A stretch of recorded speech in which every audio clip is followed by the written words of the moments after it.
Hi, and welcome to this webinar about service organization controls reports and how these reports can make life easier when you need to audit your service provider.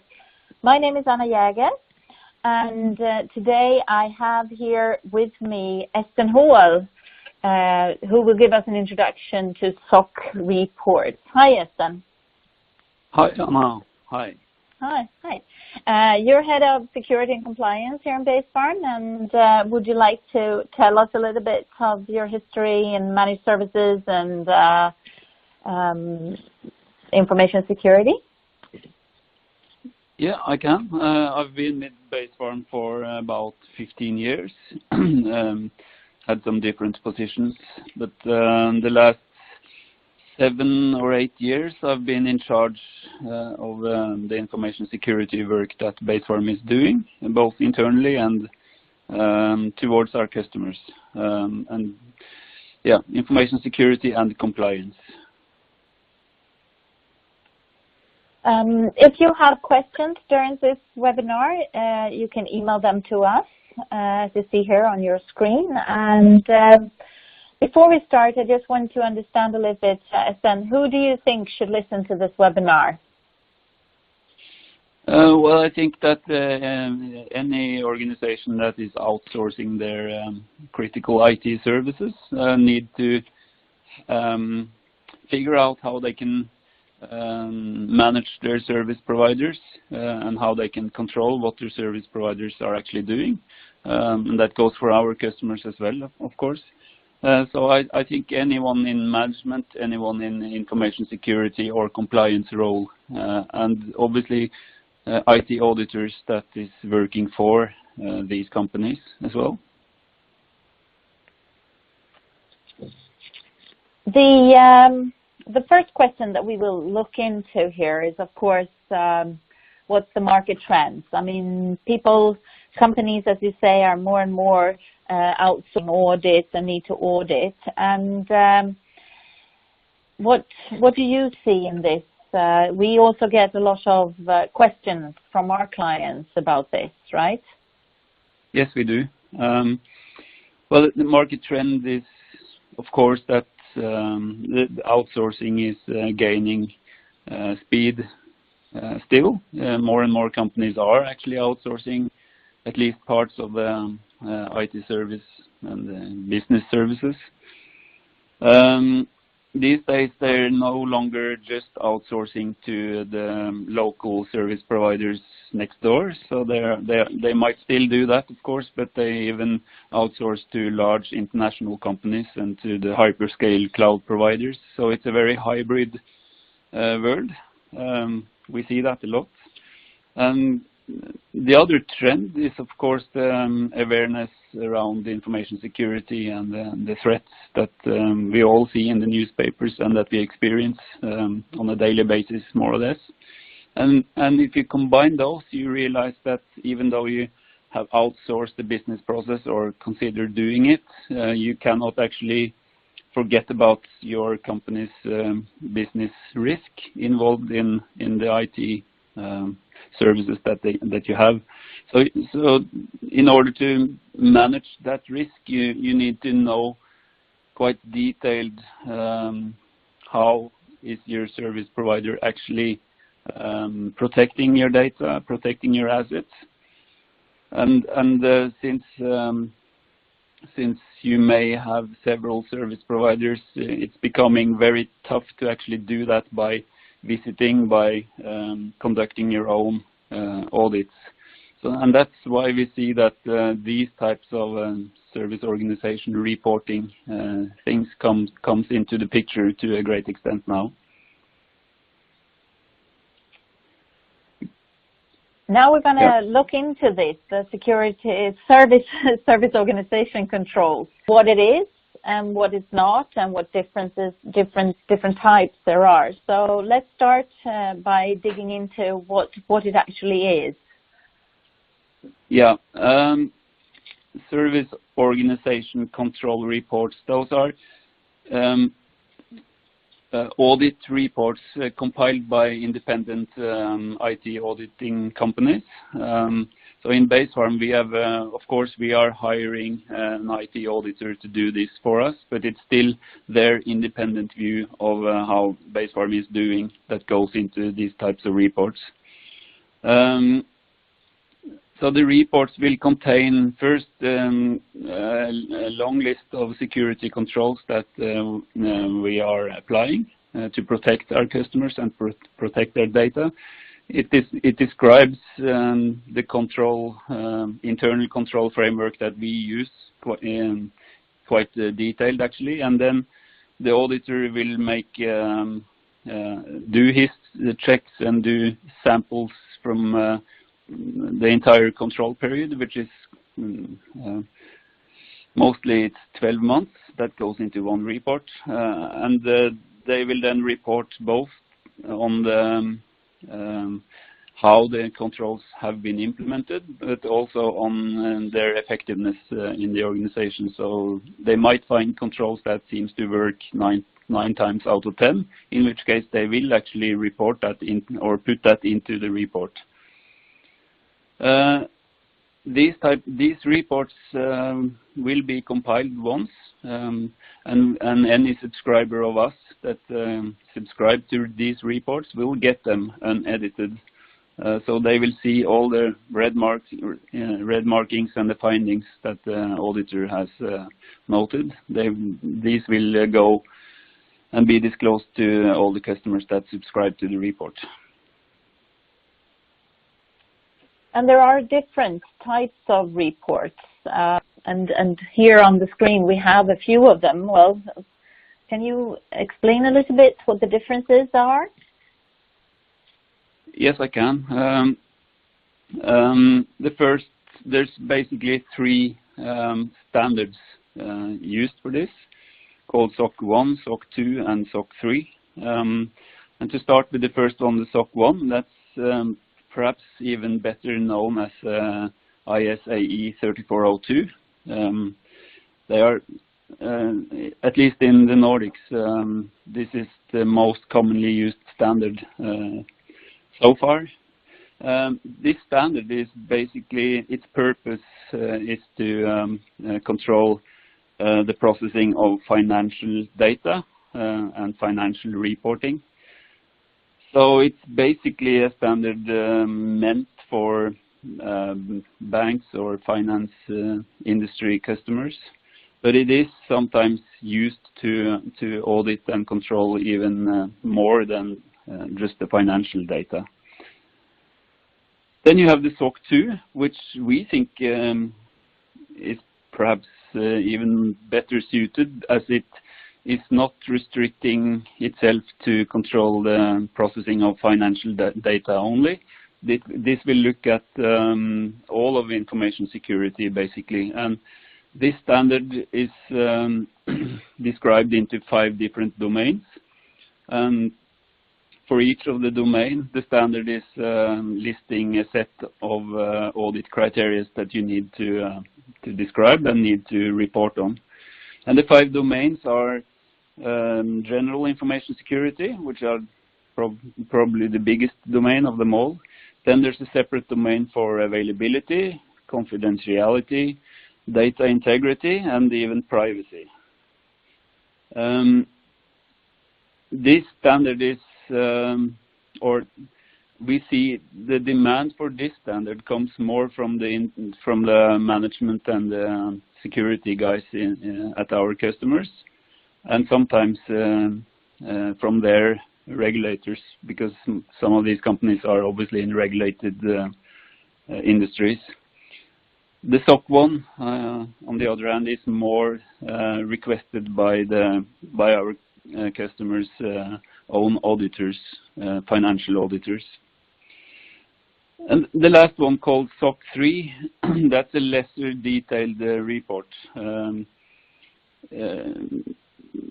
Generally, or quite typically, companies will take the executive summary from the SOC 2 report and issue that as a SOC 3 and make it publicly available for everyone to download off a website, for instance.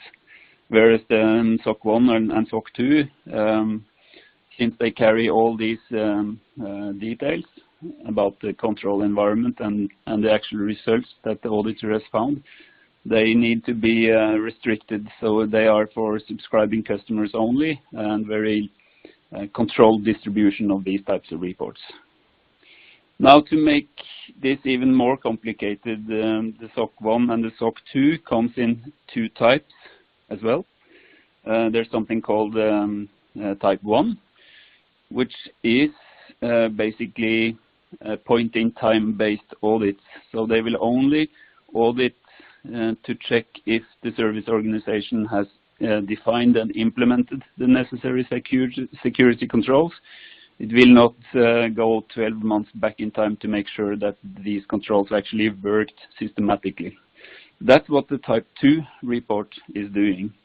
That is still, it's confirming that the controls have been implemented and designed and it's used. And it will also double check that the service organization and its employees and the processes and everything, that this works systematically. It works all the time. And if it doesn't, the report will actually say so. It will say that this works most of the time, but not always. So we think at least that our customers, they could of course decide if it's better to have the SOC 1 or the SOC 2, but in any case, they should actually ask for the type 2, because that's the more detailed one. Very good. So it's type 2 and the SOC 1 or SOC 2, yeah. So we also get questions about the difference between SOC reports and ISO certifications. What's the difference here between those two?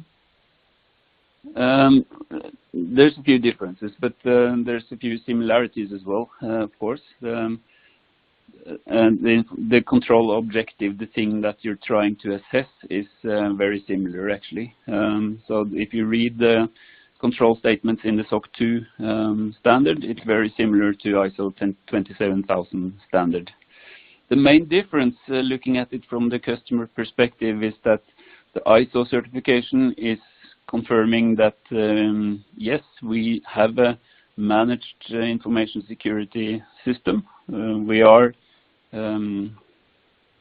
working with information security on a systematic level. That's what the standard is actually telling you, and the certification. As a customer of Base Farm, that's about all you get actually. You get to know that yes, Base Farm has achieved recertification, for instance. Then you need to know what is the scope of the standard. How have we decided to issue the ISO certification for a part of the business only, or is it an all-inclusive scope?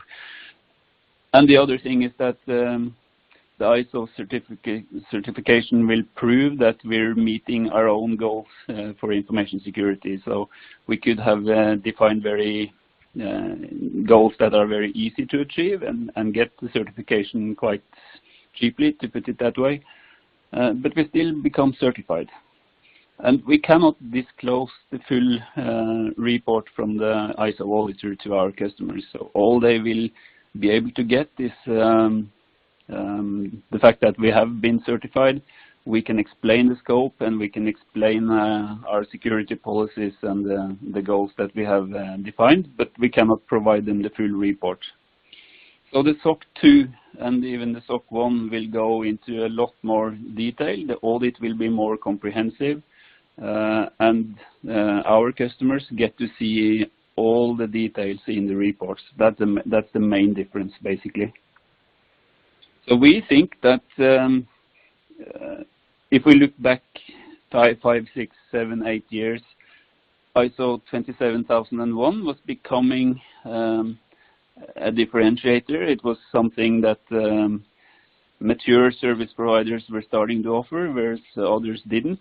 Nowadays, that this has become a de facto standard in our industry. So everyone more or less is ISO certified, and we see that the next move in the market is for customers to actually require a SOC 2 or a SOC 1 type report, because that's the next step in your control activity towards your service providers, we think.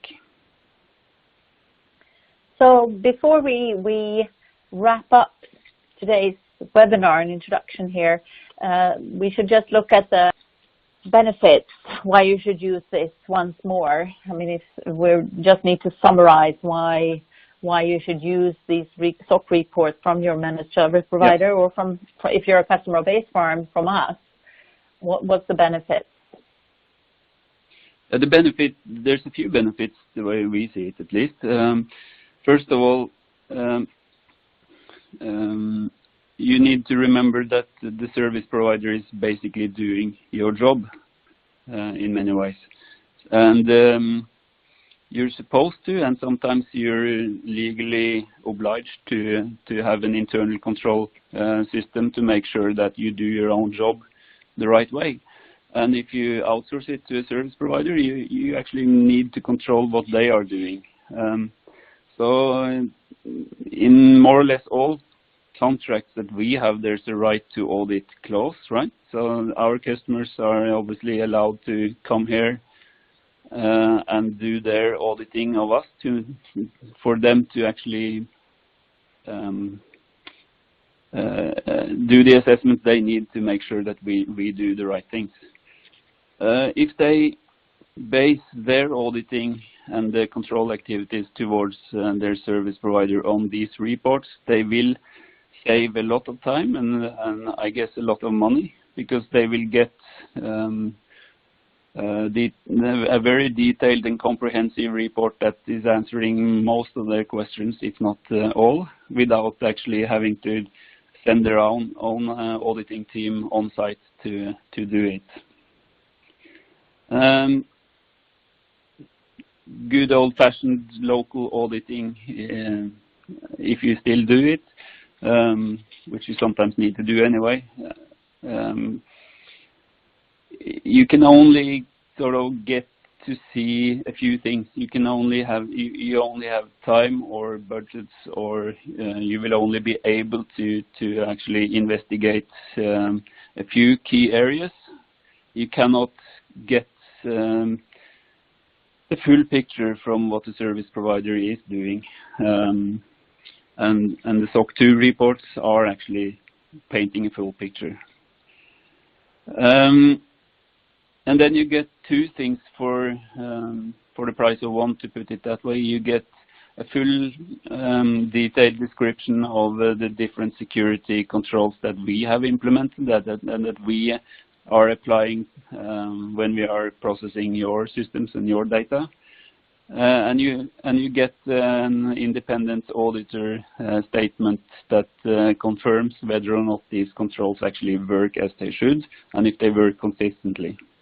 And that would be tough to do on your own, because you can only be at the service provider for a few days. It's impossible to control them on a 12-month basis, like what happens in the SOC 2 report. So we think it's a win-win strategy. We think that customers will get more bang for the buck getting these types of reports.